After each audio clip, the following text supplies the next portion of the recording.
Hello guys, this is Kat's TV Vlog. Ngayon pupunta tayo sa Jockey Club para i-claim yung konting halaga na napanalunan natin. Nakakuha ako ng 3 numbers plus extra. So, merong konting premyo yun. So, i-claim natin. So, bago natin i-claim, maglilista muna ako ng number na tatayaan. Para mamaya minsanan na pagka-claim, ay tataya na rin. So, ayan, namimili na ako ng number na tatayaan. Ayan, susulat ko muna. Guguhitan lang ang anim na number sa isang slot, then $10 po yan. So, ang tinayaan ko is 3 slot. So, magiging, ang bayad nun is $30 Hong Kong dollar. Ayan. Magsusulat na.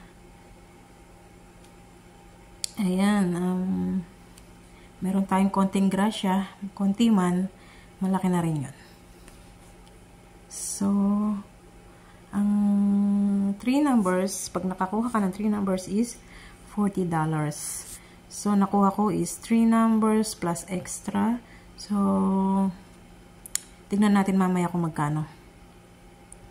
Ayan, kinukuha ko yung ticket ko sa wallet para ibigay dun sa teller. At ilalagay nila sa machine yun. Tapos mababasa ng machine kung ilan numbers ang nakuha ko. Ayan, nasa pila na tayo. Ayan, konting hintay pa at tayo na ang kasunod. Ayan.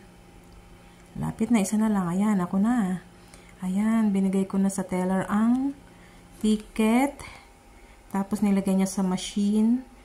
At mababasa ng machine kung ilan yung nakuha kong numbers.